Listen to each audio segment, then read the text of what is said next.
Today, my wife and I will embark on an overland journey that we've been planning for months. This will take us across the Upper Peninsula of Michigan, see countless sights, cover hundreds of miles. We begin this journey in Sault Ste. Marie. For the past 7 years, I've called Sault Ste. Marie home. It's where I earned my college degree, it's where I met my wife, it's where we got married, and where our kids were born. But today, we say goodbye to Sault Ste. Marie and the state of Michigan.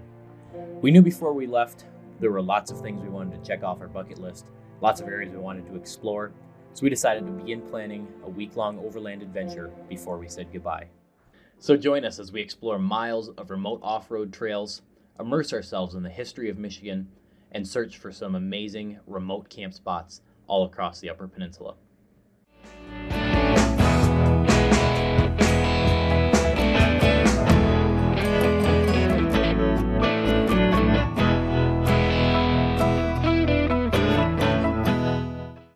We spent many months planning this trip, from researching potential off-road trails to finding campsites, and even attractions such as the mine tour that we went on. We wanted to make sure that we had the best trip possible, and that took a lot of time researching on the internet.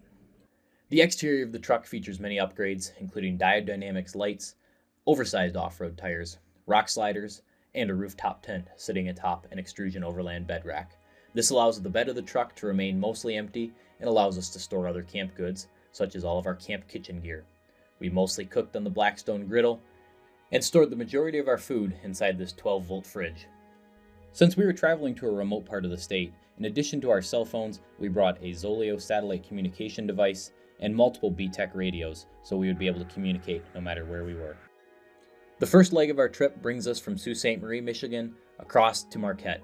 While this was mostly done on paved roads, there was a brief break to recover a stuck side-by-side that had buried itself above the wheels in mud just off of the main road. Our first stop brought us to the grocery store. We wanted to stock up on all the food we'd need for the week, although we did make a couple stops throughout the trip.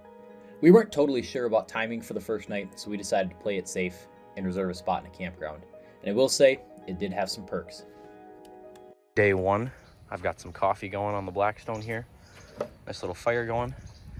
Hannah's over here cutting up food for breakfast. What are we having today, Hannah? We're having breakfast hash. Outstanding. We are staying at a rustic campground outside of Marquette. We weren't sure what time we'd get in, so we wanted to have something planned like this. But almost nobody here. This area is big on mountain biking, and we're the only vehicle around here that doesn't have a mountain bike on. Which makes me a little sad that I didn't bring my bike. They've got some really cool trails around here, and just back over there, they've got a cool little skills park. They've got some jumps and ramps and stuff that I wish I was over there hitting right now.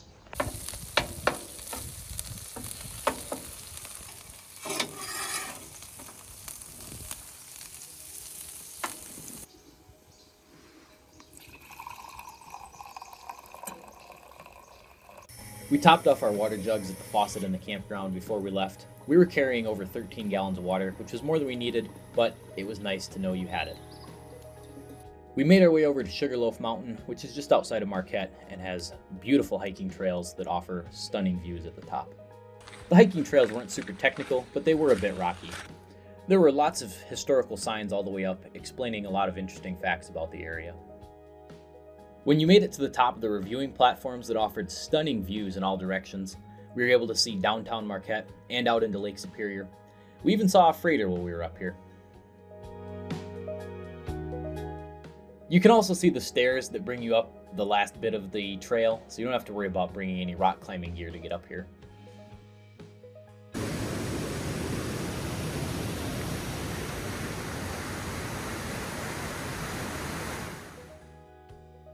Welcome to Canyon Falls. These waterfalls are just a short hike off a roadside park, which we almost didn't stop at, but we figured if they spent the time and money to put up a sign that said waterfall, we should check it out. And I'm glad we did. This is the 60-foot tall shrine to Bishop Baraga, who's the first bishop of the Diocese of Marquette. This is just above Highway 41, beautiful bay. This is just outside Lons, and that's actually the town of Baraga across the way. All right, Hannah, what did we learn about Bishop Baraga? So apparently he snowshoed over 700 miles across the UP, going between Native American villages as a missionary for the Catholic Church. So sometimes he would sleep in those villages with the people, and other times he slept on his own without a tent in the middle of the UP. So pretty darn cool.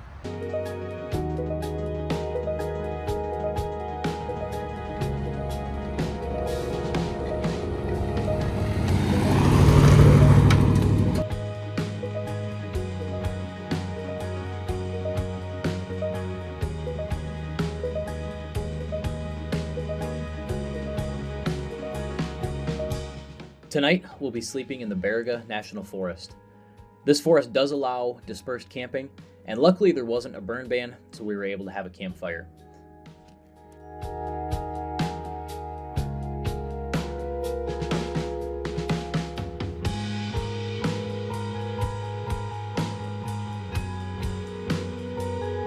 All right, let's take a quick little tour through camp.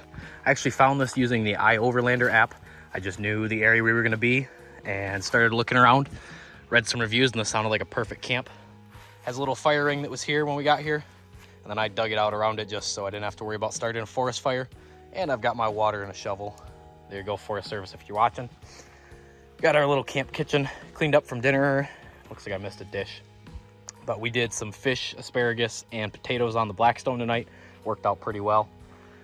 We've got the tent set up, and we've actually got all of the screens we opened up so we can use the screens. We were sitting up there eating dinner because the bugs were really bad. They since calmed down a little bit actually, which is kind of weird.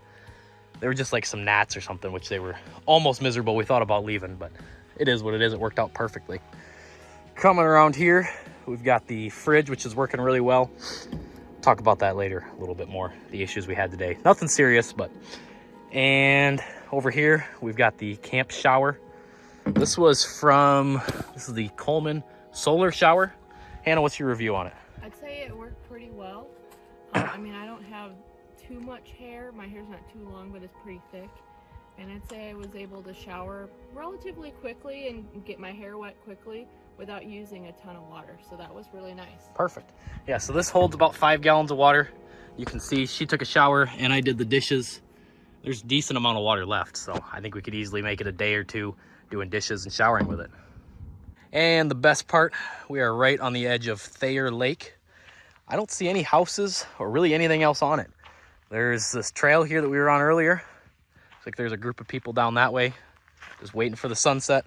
And I could hear another group of people over that way. So we get a little bit of fog coming in. It's gonna be a beautiful sunset tonight. As we sit and watch the sunset, we begin making our plan for tomorrow. The goal is to make it the rest of the way up the Keweenaw Peninsula and actually camp at the very tip right on Lake Superior. We know this is a very popular area, and so our goal is to get up there early enough to make sure we can get a good sight. Make sure you hit that subscribe button. Not only does it help grow the channel, but it also makes sure that you don't miss out on the rest of the journey.